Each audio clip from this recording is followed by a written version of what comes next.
श्री रामकृष्ण वचनामृत। जय ठाकुर, जय मां। दक्षिणेश्वर मंदिर में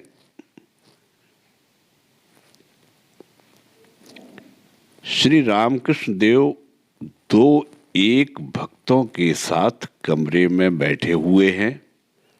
शाम के 5 बजे का समय है। श्रावण कृष्णा द्वितीया 27 अगस्त 1885। श्री रामकृष्ण देव की बीमारी का सूत्रपात हो चुका है, फिर भी भक्तों के आने पर वे शरीर पर ध्यान नहीं देते। उनके साथ दिन भर बातचीत करते रहते हैं, कभी गाना गाते हैं। श्रीयुत मधु डॉक्टर प्रायः नाव पर चढ़कर आया करते हैं श्री रामकृष्ण देव की चिकित्सा के लिए। भक्तगण बहुत ही चिंतित हो रहे हैं। उनकी इच्छा है मधु डॉक्टर रोज देख जाया करें। मास्टर श्री रामकृष्ण देव से कह रहे हैं, ये अनुभवी हैं, ये अगर रोज देखे तो अच्छा हो।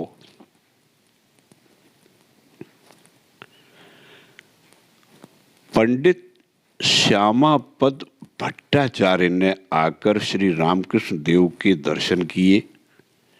वे 8 पुर मौजे में रहते हैं। संध्या हो गई, अतएव संध्या कर लूं कहकर पंडित श्यामापद जी गंगा की ओर चांदनी घाट चले गए। संध्या करते करते पंडित जी को एक बड़ा अद्भुत दर्शन हुआ। संध्या समाप्त कर वे श्री रामकृष्ण देव के कमरे में आकर बैठे। श्री रामकृष्ण देव माता का नाम स्मरण समाप्त करके तख्त पर बैठे हुए हैं। पांव पोस पर मास्टर बैठे हैं। राखाल और लाटू आदि कमरे में आ जा रहे हैं। श्री रामकृष्ण देव पंडित जी को इशारे से बताकर मास्टर से बोले, ये बड़े अच्छे आदमी हैं। पंडित जी से बोले, नेति नेति करके जहां मन को विराम मिलता है वहीं वे हैं। राजा 7 ड्योढ़ियों के पार रहते हैं। पहली ड्योढ़ी में किसी ने जाकर देखा, एक धनी मनुष्य बहुत से आदमियों को लेकर बैठा हुआ है, बड़े ठाट बाट से। राजा को देखने के लिए जो मनुष्य गया हुआ था, उसने अपने साथ वाले से पूछा, क्या राजा यही है? साथ वाले ने जरा मुस्कुराकर कहा, नहीं। दूसरी ड्योढ़ी तथा अन्य ड्योढ़ियों में भी उसने इसी तरह कहा। वह जितना ही बढ़ता था, उससे उतना ही ऐश्वर्य दिख पड़ता था, उतनी ही तड़क भड़क। जब वह 7 ड्योढ़ियों को पार कर गया, तब उसने अपने साथ वाले से फिर नहीं पूछा। राजा के अतुल ऐश्वर्य को देखकर अवाक होकर खड़ा रह गया। समझ गया राजा यही हैं, इसमें कोई संदेह नहीं। पंडित जी बोले, माया के राज्य को पार कर जाने से उनके दर्शन होते हैं। श्री रामकृष्ण देव बोले, उनके दर्शन हो जाने के बाद दिखता है कि यह जीव जगत बेही हुए है। यह संसार धोखे की टट्टी है, स्वप्नवत है। यह बोध तभी होता है जब साधक नेति नेति का विचार करता है। उनके दर्शन हो जाने पर यही संसार मौज की कुटिया हो जाता है। केवल शास्त्रों के पाठ से क्या होगा? पंडित लोग सिर्फ विचार किया करते हैं। पंडित जी बोले, मुझे कोई पंडित कहता है तो घृणा होती है। श्री रामकृष्ण देव बोले, यह उनकी कृपा है। पंडित लोग केवल विचार करते हैं, परंतु किसी ने दूध का नाम मात्र सुना है और किसी ने दूध देखा है। दर्शन हो जाने पर सबको नारायण देखोगे, देखोगे नारायण ही सब कुछ हुए हैं। पंडित जी नारायण का स्तव सुना रहे हैं। श्री रामकृष्ण देव आनंद में मग्न हैं। पंडित जी बोले, सर्वभूतस्थमात्मान सर्वभूतानि चात्मनि ईक्षते योग युक्तात्मा सर्वत्र समदर्शन। श्री रामकृष्ण देव बोले, आपने आध्यात्म रामायण देखी है? पंडित जी बोले, जी हाँ, कुछ कुछ देखी है।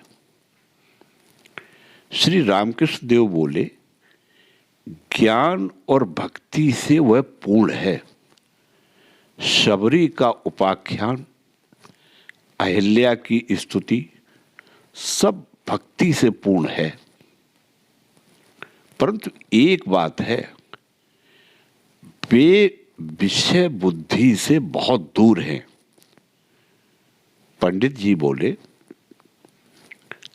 जहां विषय बुद्धि है वे वहां से सुदूरम है, और जहां वह बात नहीं है वहां वे अधूरम है।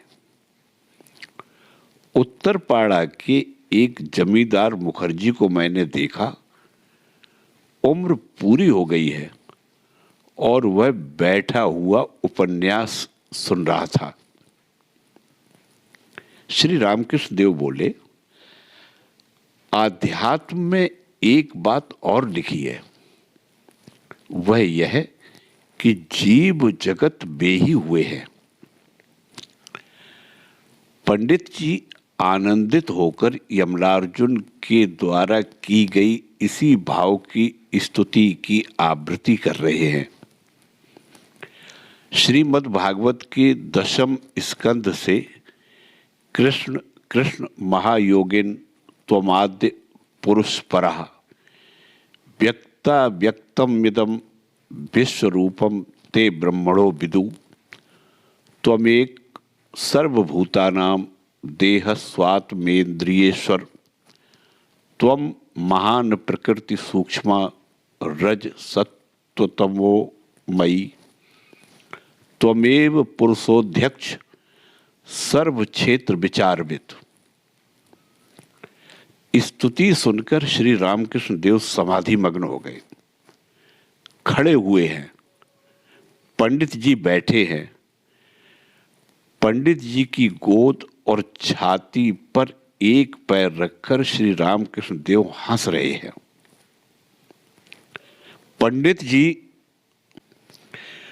पंडित जी चरण धारण करके कह रहे हैं, गुरु चैतन्य देही। श्री रामकृष्ण देव छोटे तख्त के पास पूर्वाश्य खड़े हुए हैं। कमरे से पंडित जी के चले जाने पर श्री रामकृष्ण देव मास्टर से कह रहे हैं, मैं जो कुछ कहता हूं वह पूरा उतर रहा है ना? जो लोग अंतर से उन्हें पुकारेंगे उन्हें यहां आना होगा। रात के 10 बजे सूजी की थोड़ी सी खीर खाकर श्री रामकृष्ण देव ने शयन किया।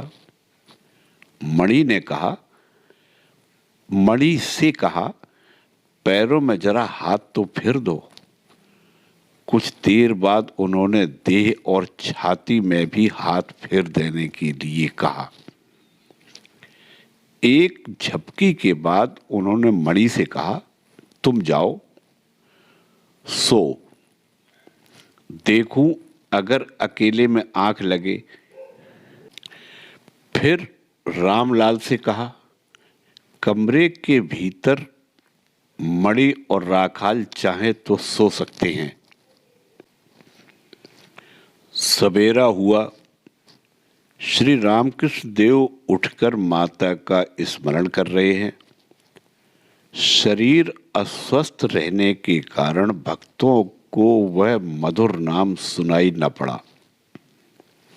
प्रातः कृत्य समाप्त करके श्री रामकृष्ण देव अपने आसन पर बैठे।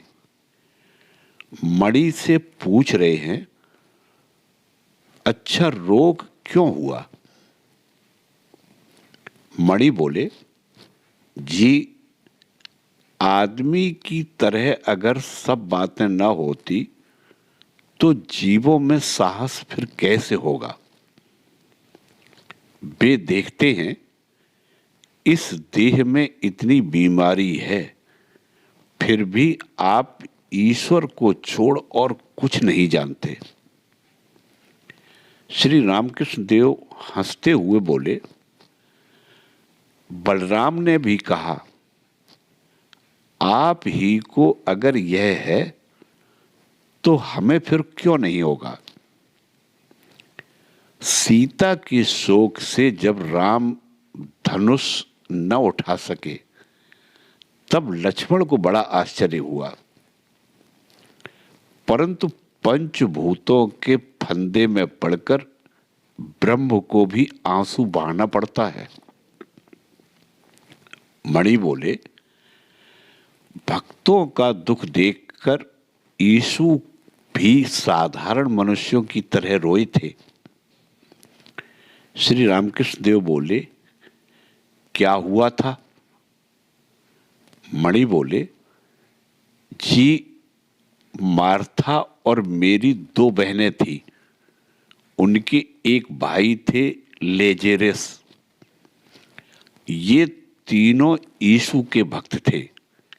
लेजेरस का देहांत हो गया। यीशु उनके घर जा रहे थे। रास्ते में एक बहन मेरी दौड़ती गई और उनके पैरों पर गिरकर रोने लगी और कहा, प्रभु तुम अगर आ जाते तो वह न मरता। उसका रोना देखकर यीशु भी रोए थे। फिर वे कब्र के पास जाकर उसका नाम ले लेकर पुकारने लगे। लेजेरस जीकर उनके पास आ गया। श्री रामकृष्ण देव बोले, मैं ये सब बातें नहीं कर सकता। मणि बोले, आप खुद नहीं करते क्योंकि आपकी इच्छा नहीं होती। ये सब सिद्धियां हैं, इसीलिए आप नहीं करते। इनका प्रयोग करने पर आदमी का मन देह की ओर चला जाता है, शुद्ध भक्ति की ओर नहीं। इसीलिए आप नहीं करते। आपके साथ यीशु का बहुत कुछ मेल होता है। श्री रामकृष्ण देव हंसते हुए बोले, और क्या क्या मिलता है? मणि बोले, आप भक्तों से न तो व्रत करने के लिए कहते हैं, न किसी दूसरी कठोर साधना के लिए। खाने पीने के लिए भी कोई कठोर नियम नहीं है। यीशु के शिष्यों ने रविवार को नियमानुकूल भोजन नहीं किया। इसलिए जो लोग शास्त्र मानकर चलते थे उन लोगों ने उनका तिरस्कार किया। यीशु ने कहा, वे लोग खाएंगे और खूब खाएंगे। जब तक वर के साथ हैं तब तक बारात वाले आनंद तो करेंगे ही। श्री रामकृष्ण देव बोले, इसका क्या अर्थ है? मणि बोले, अर्थात जब तक अवतारी पुरुष के साथ हैं तब तक अंतरंग शिष्य सब आनंद में ही रहेंगे। क्यों वे निरानंद का भाव लाएं? जब वे निजधाम चले जाएंगे तब उनके अंतरंग शिष्यों के निरानंद के दिन आएंगे। श्री रामकृष्ण देव हंसते हुए बोले, और भी कुछ मिलता है? मणि बोले, जी, आप जिस तरह कहते हैं लड़कों में कामिनी और कांचन का प्रवेश नहीं हुआ, वे उपदेशों की धारणा कर सकेंगे। जैसे नई हंडी में दूध रखना, दही जमाई हंडी में रखने से दूध बिगड़ सकता है, यीशु भी इसी तरह कहते थे। श्री रामकृष्ण देव बोले, क्या कहते थे? मणि बोले, पुरानी बोतल में शराब रखने से बोतल फूट सकती है। पुराने कपड़े में नया पेबंद लगाने पर कपड़ा जल्दी फट जाता है। आप जैसा कहते हैं माँ और आप एक हैं, उसी तरह वे भी कहते हैं पिता और मैं एक हूं। श्री रामकृष्ण देव हंसते हुए बोले, और कुछ? मणि बोले, आप जैसा कहते हैं व्याकुल होकर पुकारने से वे सुनेंगे, वे भी कहते थे व्याकुल होकर द्वार पर धक्का मारो, द्वार खुल जाएगा। श्री रामकृष्ण देव बोले, अच्छा, यदि ईश्वर फिर अवतार के रूप में प्रकट हुए हैं तो वे पूर्ण रूप में हैं अथवा अंश रूप में अथवा कला रूप में? मणि बोले, जी, मैं तो पूर्ण, अंश और कला यह अच्छी तरह समझता ही नहीं, परंतु जैसा आपने कहा था चार दीवारी में एक गोल छेद है, यह खूब समझ गया हूं। श्री रामकृष्ण देव बोले, क्या? बताओ तो जरा। मणि बोले, चार दीवारी के भीतर एक गोल छेद है, उस छेद से चार दीवारी के उस तरफ के मैदान का कुछ अंश दिख पड़ता है। उसी तरह आपके भीतर से उस अनंत ईश्वर का कुछ अंश दिख पड़ता है। श्री रामकृष्ण देव बोले, हां, 2-3 कोस तक बराबर दिख पड़ता है। चांदनी घाट में गंगा स्नान कर मणि फिर श्री रामकृष्ण देव के पास आए। दिन के 8 बजे होंगे। मणि लाटू से श्री जगन्नाथ जी के सीत मांग रहे हैं। श्री रामकृष्ण देव मणि के पास आकर कह रहे हैं, इसका प्रसाद खाने का नियम पूर्वक पालन करते रहना। जो लोग भक्त हैं प्रसाद बिना पाए वे कुछ खा नहीं सकते। मणि बोले, मैं बलराम बाबू के यहाँ से सीत ले आया हूँ, कल से रोज 2-1 सीत पा लिया करता हूं। मणि भूमिष्ठ हो श्री रामकृष्ण देव को प्रणाम कर रहे हैं, फिर विदा होने लगे। श्री रामकृष्ण देव स्नेह कह रहे हैं, तुम कुछ सवेरे आ जाया करो, भादों की धूप बड़ी खराब होती है।